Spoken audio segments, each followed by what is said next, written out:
I told my golden child sister to off herself because of how she acts. I don't regret it. I'm 24 and my sister, Christy, is 25. I hated her for a time, but now I just don't care.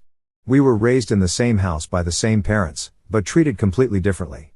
Christy went to private school, was chauffeured around by our stay-at-home mother, and was given a hefty allowance. I went to public school, rode the public bus and walked everywhere, and never had an allowance. No extended family would say anything beyond claiming my parents and sister loved me, that I have to understand that it wasn't their place, and that maybe things would be better if I tried harder.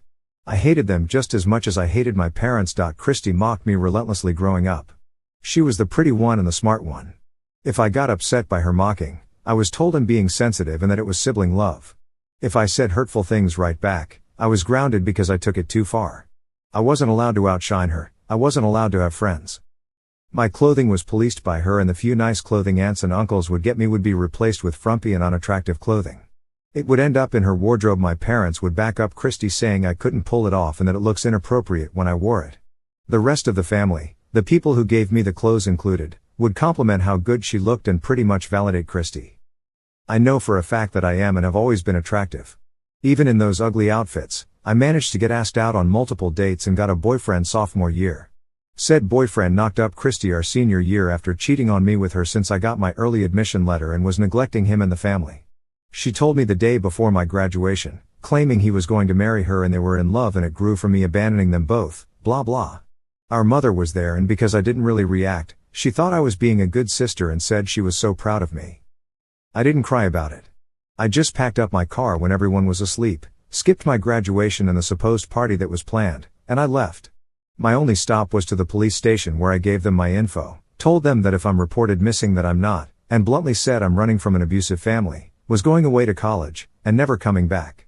Got rid of my phone and everything. Went to school, got a good internship turned job, bought the condo I was renting, had my dream wedding. Christy got in contact with me via Facebook. Her DMs, 2 days worth because I don't really use my Facebook, consisted of her saying I abandoned her when she needed me most, that she's practically a single mom, her husband, my ex, hates her and got with a woman that looks like me, our parents blame her for me leaving and won't help her, and the entire family treats her kid like crap for being the product of an affair. She didn't get into any of the colleges she applied to, couldn't go to college as a full-time mother. She switched between blaming me for her misfortune and throwing a pity party. While reading, I didn't feel much of anything reading how awful her life turned out. I think I truly just stopped caring, and so even karma beating her down didn't give me any joy. Then she both and tagged me in a post that read, I feel like I'm drowning and I just need my sister. Why won't you respond? Why did you leave me when I needed you the most? Please, I'm in such a bad place, if you don't help I'll just end it all. I replied via comment and DM, go ahead and off yourself.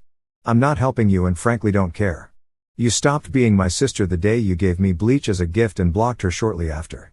The logical part of me is telling me that was wrong, but I just can't bring myself to care enough to feel guilty. If something happens to her, I still don't think I'll care. This is contrary to what her family and friends think, all people I've blocked without bothering to read their messages. I'm sorry, did you say she gave you bleach as a gift? What is the context there?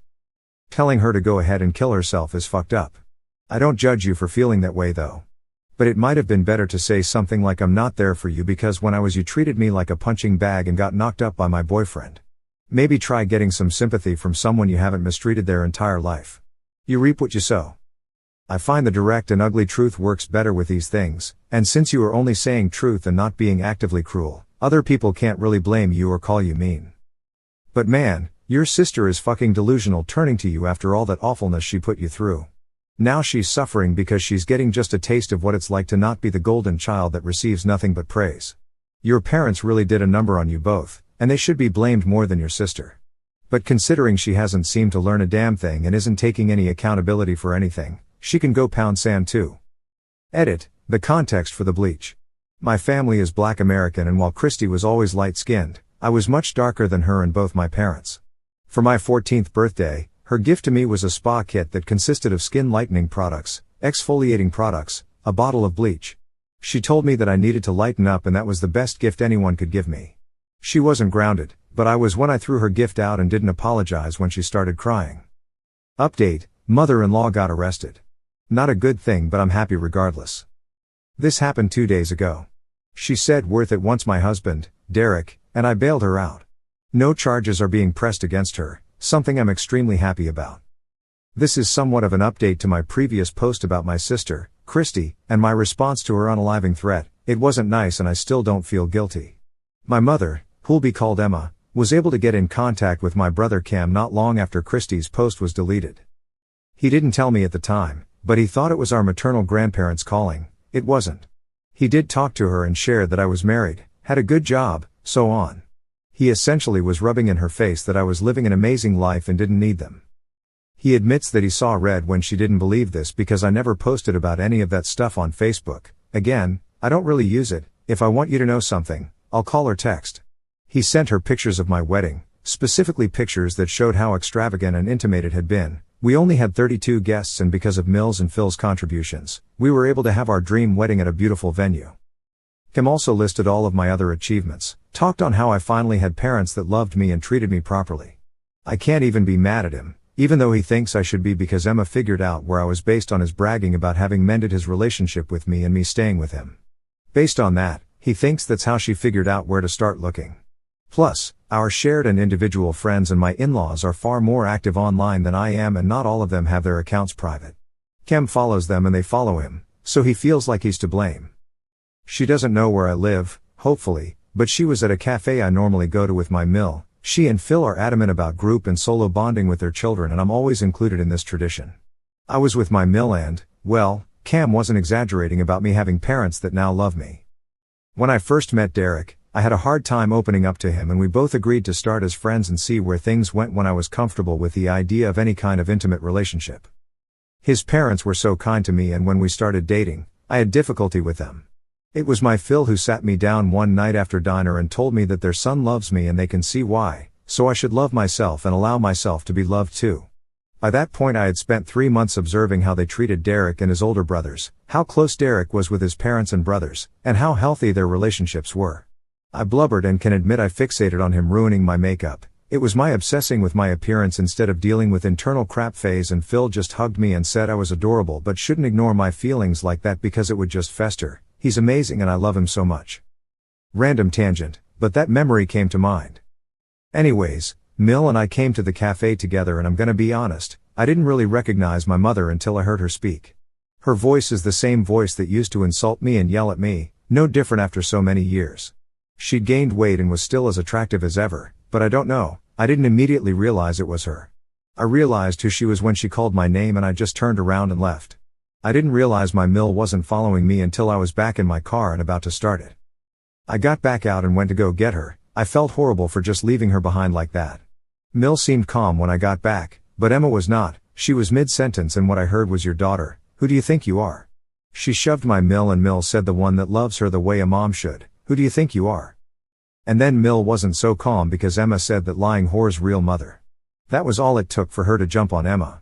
She got in multiple punches before I got her off and cops showed up not long. I guess the cafe workers or customers called before things escalated. Either way, she was arrested and Mill was bailed out ASAP. She told me it was worth it the moment we were in the car and I just started laughing and crying when she ranted about how angry Emma made her thinking she could call my daughter anything degrading and get away with it. She said she was so happy I ran away and found them because she couldn't believe anyone could insult me like that when she knows what type of person I am and probably have always been. You just weren't allowed to be that person. I should have hit her harder. Is it awful that I feel so good about this? It's like my child self is getting her wishes, however delayed the granting is, and I'm just so happy someone loves me enough to be angry for me. Growing up, my parents never defended me from anyone. Most of the time, they'd openly agree with any insult directed at me even when I was right there. As a footnote, I noticed some comments asking for an update on Christy. In a comment, I said she deleted her post not long after I deleted my comment.